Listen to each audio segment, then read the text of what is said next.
Shalom Bapak Ibu Saudara, puji Tuhan, kasih karunia Allah telah membawa kita hari ini untuk dapat menikmati firman Tuhan. Judul firman Tuhan hari ini adalah pikiran Anda menentukan seperti apa hidup Anda. Mengapa?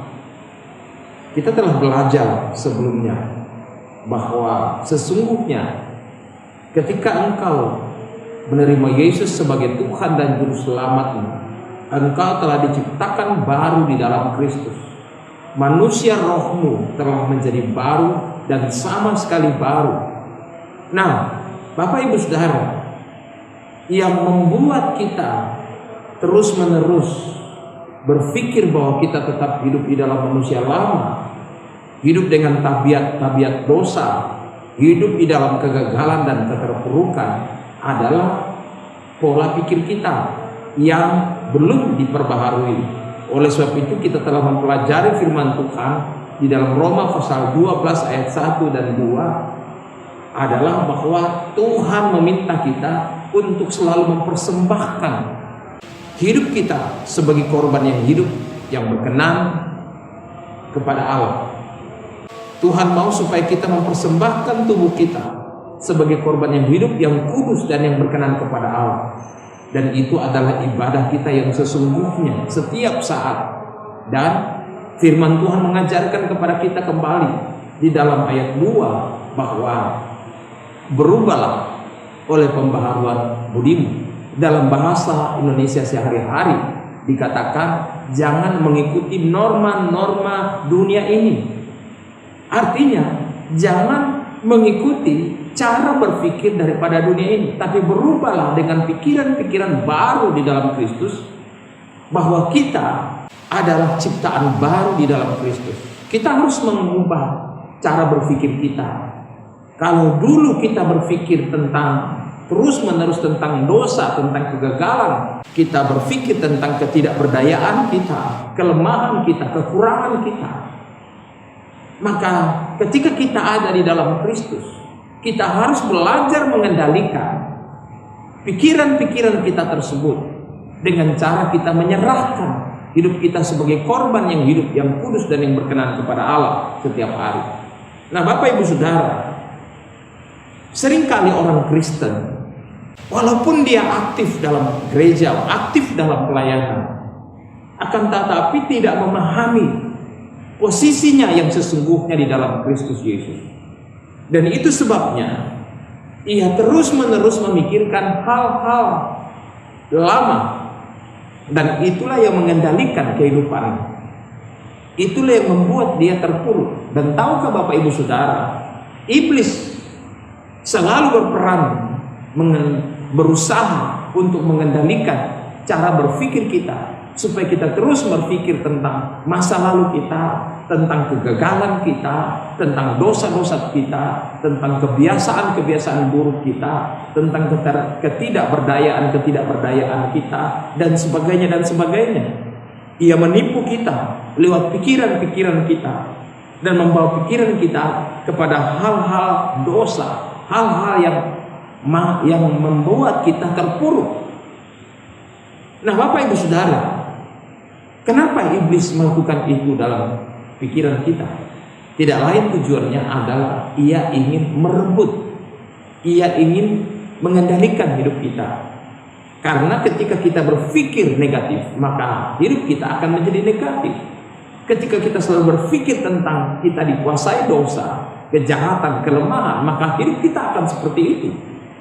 Yohanes 10 ayat 10 katakan, pencuri datang hanya untuk mencuri dan membunuh dan membinasakan. Jadi itulah tujuan iblis dalam hidup kita.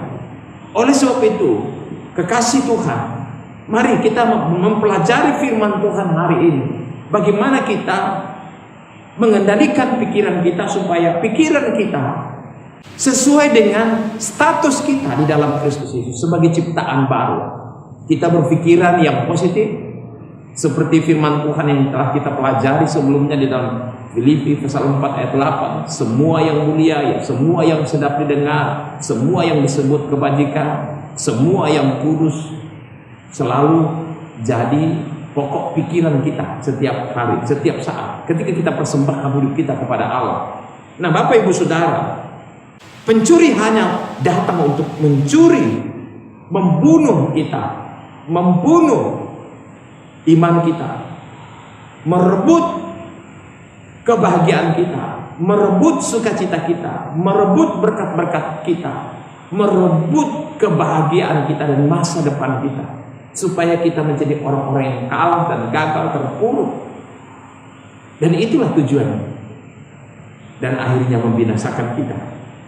Tapi Yesus berkata, aku datang supaya mereka mempunyai hidup dan mempunyainya dalam segala kelimpahan. Itulah tujuannya Yesus datang menjelma menjadi manusia dan menciptakan kita baru sama sekali di dalam Dia. Ia mau supaya kita mempunyai hidup dan menikmati hidup yang Tuhan karuniakan kepada kita secara berkelimpahan. Nah, Bapak Ibu, mari kita pelajari dua hal. Saya kembali mengingatkan saudara tentang kebenaran ini, tentang sebenarnya siapa kita di dalam Kristus. Yang pertama, kita harus tahu adalah bahwa status kelahiran kita itu sangat menentukan. Perlu kita tahu bahwa secara manusia kita lahir dari ibu kita. Dari sana kita mewarisi tabiat-tabiat dosa secara alamiah. Kita hidup cenderung berbuat dosa secara alamiah. Dan karena itu tidak bisa mewarisi kerajaan Allah. Itu tidak bisa membawa kita hidup dalam rancangan Allah. Itu tidak bisa membawa kita kepada hidup yang kekal. Itu tidak bisa membuat kita terjamin mengalami kerajaan Allah.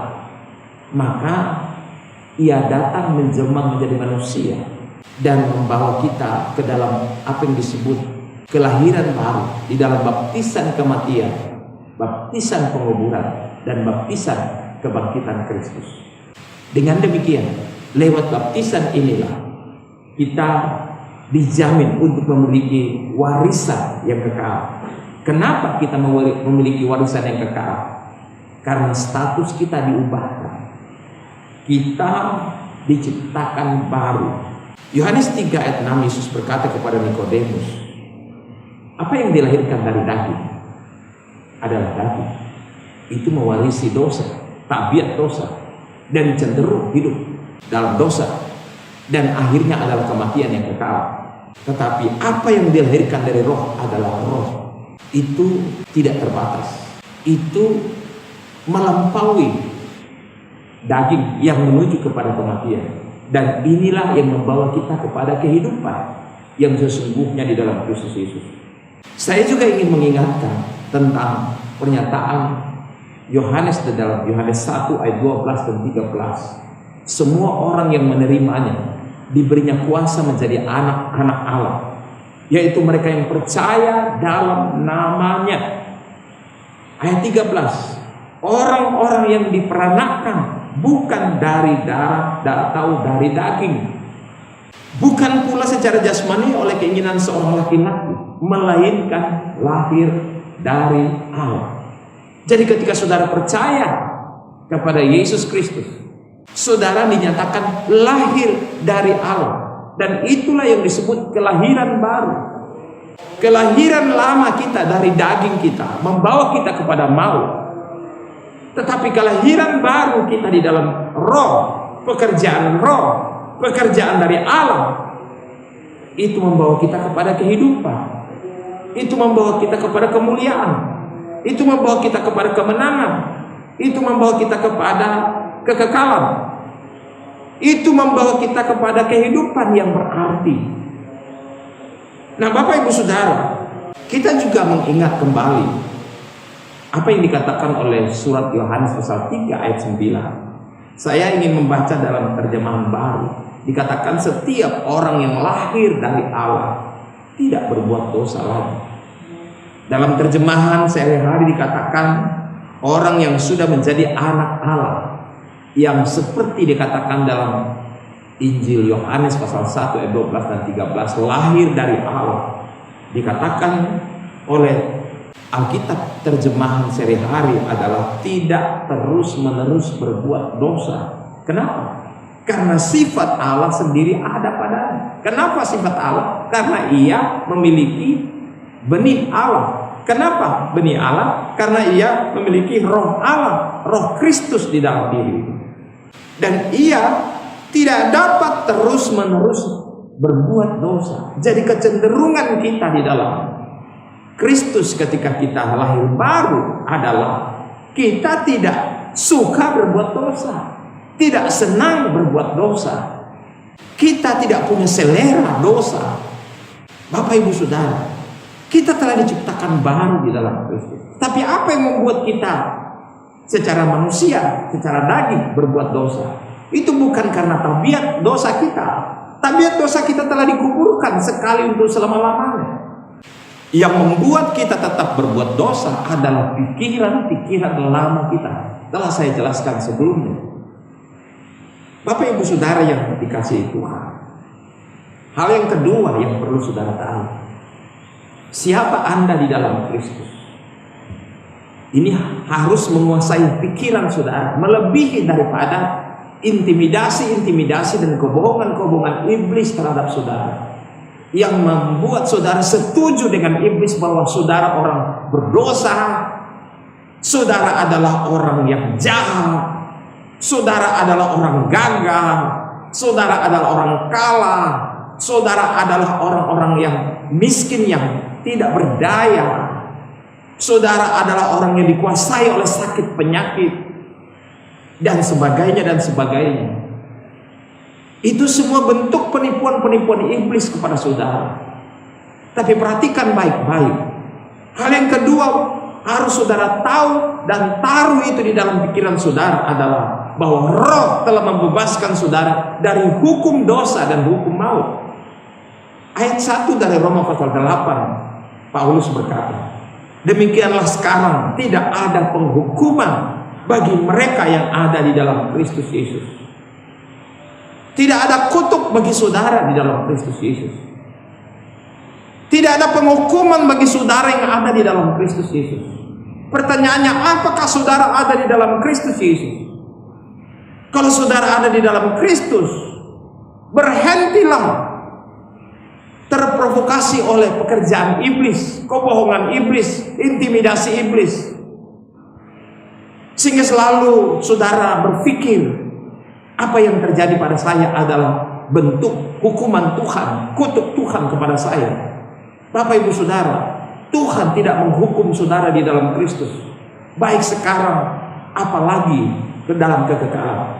Kenapa Tuhan tidak menghukum saudara lagi di dalam Kristus Yesus? Karena Kristus telah menerima hukuman itu. Kristus telah menerima kutuk itu di dalam dirinya. Kutuk saudara telah ditanggungkan kepada Kristus. Jadi saudara dibebaskan dari segala kutuk, dari segala hukuman ketika engkau ada di dalam Kristus Yesus. Itu sebabnya saudara harus dibaptis ke dalam Kristus Yesus, supaya saudara bebas dari segala penghukuman dan segala kutuk. Perhatikan baik ayat 2. Dikatakan roh Allah yang bekerja di dalam roh saudara. Roh yang memberi hidup itu. Roh apa? Roh Allah yang diberikan kepada saudara ketika saudara percaya dan menerima Dia sebagai Tuhan dan Juru Selamat. Roh Anda dibaharui dan diberi roh baru, yaitu Roh Kudus, Roh Tuhan. Dan itu sebabnya saudara melekat kepada Dia. Saya sudah jelaskan bahwa saudara menjadi satu dengan Dia. Roh itulah yang memerdekakan kamu dalam Kristus. Roh yang membangkitkan Kristus dari kematian. Roh yang sama, tidak ada bedanya. Kualitasnya pun tidak berbeda dengan roh yang membangkitkan Kristus dari kematian. Roh itulah yang memerdekakan engkau dari apa? Hukum dosa. Apa saja hukum dosa? kegagalan, keterpurukan, kematian, kebinasaan, sakit penyakit, kelemahan. Semua itu adalah hukum-hukum dosa yang terus menjerat kita dengan cara mempengaruhi pikiran kita, membohongi pikiran kita bahwa kita masih dikuasai oleh dosa. Kita masih dikuasai oleh tabiat-tabiat dosa. Perhatikan kembali, Roh yang memberi hidup telah memerdekakan kamu dalam Kristus. Saudara sudah dimerdekakan di dalam Kristus Yesus oleh pekerjaan Roh. Taruh ini dalam pikiran saudara. Sadari bahwa saudara telah dimerdekakan. Jangan mau diperhamba lagi oleh dosa melalui pikiran-pikiran saudara dan menyetujui apa yang dikatakan oleh iblis kepada saudara bahwa engkau tidak berubah. Banyak orang Kristen berpikir, saya sudah lahir baru, saya sudah aktif di gereja, saya sudah melayani, toh hidup saya tidak berubah, hidup kamu tidak berubah, tidak ada perubahan. Apa gunanya ke gereja? Apa gunanya beribadah? Apa gunanya melayani? Orang-orang yang tidak mengerti firman Allah ini kemudian menjalani kekristenannya seperti yang dikatakan oleh iblis di dalam pikirannya. Ingat Hosea berkata, umatku binasa karena tidak berpengetahuan. Ingat pada hari kedatangan Tuhan, ada orang-orang yang bodoh dan ada orang-orang yang bijak. Kenapa? Karena ada banyak orang Kristen terus dibodohi oleh pemahaman-pemahaman yang salah, yang keliru.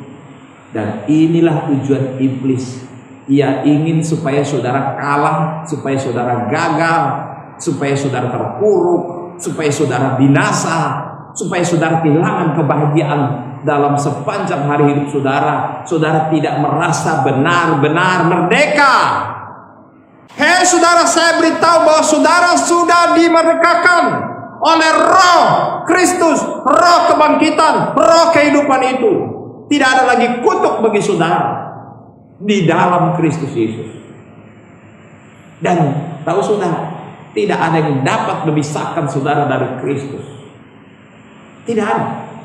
Siapapun tidak ada yang dapat memisahkan Kristus dengan saudara. Satu-satunya yang memisahkan saudara dengan Kristus adalah Kristus sendiri. Tetapi justru Dia sudah mati dan bangkit bagi saudara.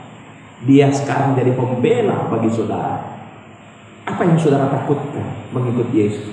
Saudara tidak hanya dibebaskan, dimerdekakan dari hukum dosa, tetapi juga dari hukum maut. Tidak ada lagi kematian kekal bagi saudara. Tidak ada lagi ketakutan terhadap maut di dalam hidup saudara. Paulus berkata, hidupku adalah Kristus dan mati adalah keuntungan. Orang yang percaya kepada Dia, Yesus menjamin dalam Injil Yohanes pasal 11, barang siapa percaya kepadaku, ia memperoleh hidup. Ia tidak akan mati, tetapi ia akan memperoleh hidup. Tidak ada kematian. Walaupun engkau mati, engkau tetap hidup. Engkau bangkit dan memiliki hidup kekal. Bapak Ibu Saudara yang dikasihi Tuhan, jadi sekarang di dalam Kristus kekuatan kendali dosa dan maut sudah tidak ada lagi atas Anda. Amin. Jadi sekarang apa yang mengendalikan pikiran saudara? Taruh ini di dalam pikiran saudara. Siapa diri Anda? Supaya iblis tidak punya kesempatan membodohi saudara. Supaya iblis tidak punya kesempatan untuk menipu-nipu saudara, membohongi saudara, menjerat saudara dengan tipu-tipu dayanya. Tidak lain tujuannya adalah supaya saudara tidak menikmati rancangan-rancangan Allah dalam hidup saudara di dunia ini. Pemikiran sangat menentukan. Kalau saudara memikirkan hal-hal yang benar sesuai dengan firman Allah yang saya sampaikan hari ini tentang siapa Anda di dalam Kristus, pikiran ini menjadi benih yang berakar di dalam hati Anda, dan satu saat termanifestasi dalam gaya hidupmu.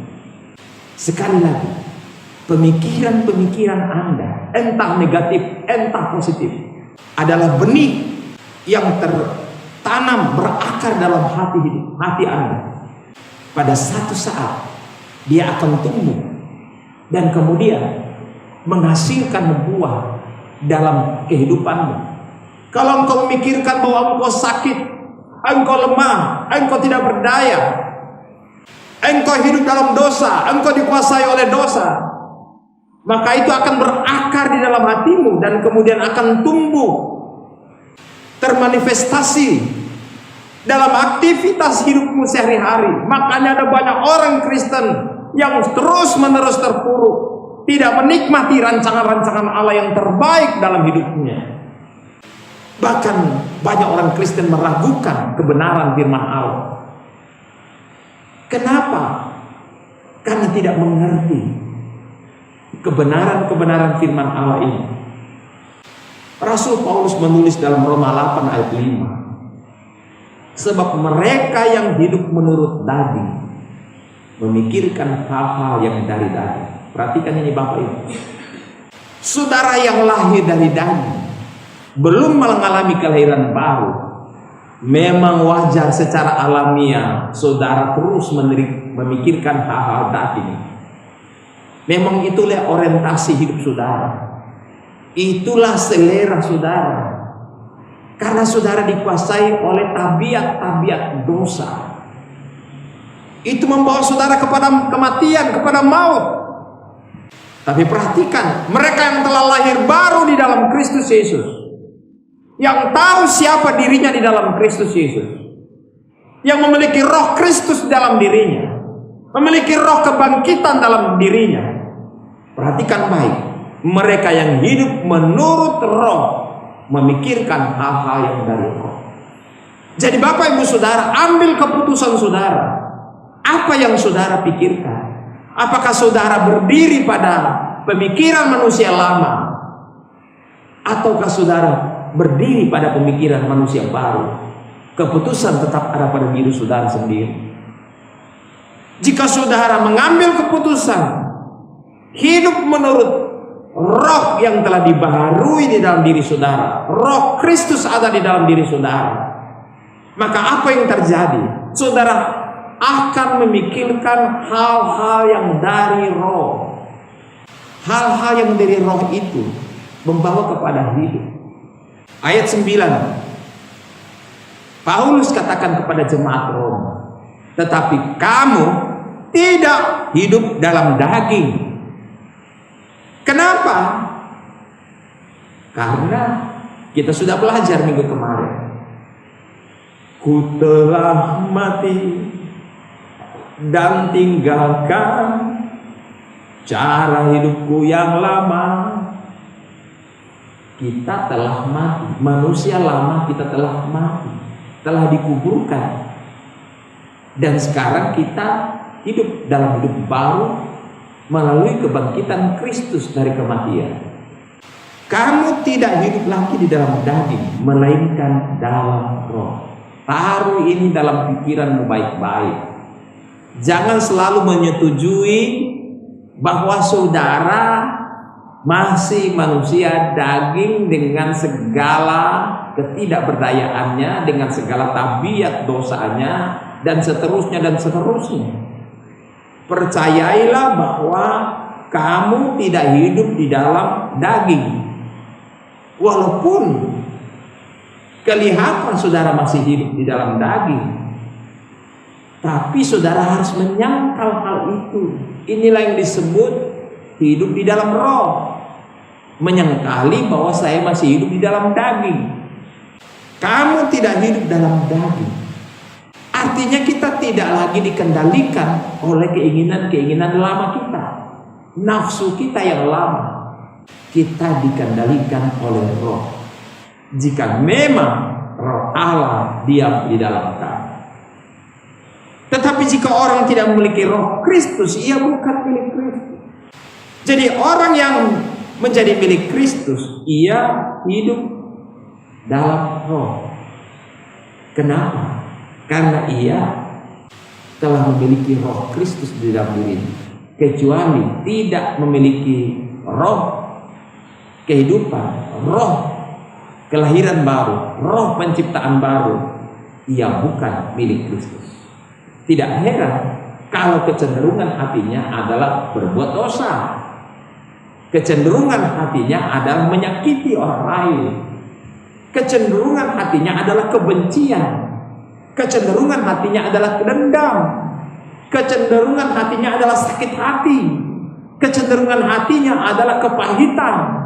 Kecenderungan hatinya adalah menipu orang, membohongi orang dengan berbagai cara demi keuntungan diri sendiri. Katanya tidak bisa untung kalau hidup jujur. Itu kebohongan iblis. Iblis menipu saudara dengan berbagai cara supaya saudara tidak hidup di dalam kebenaran yang sesungguhnya.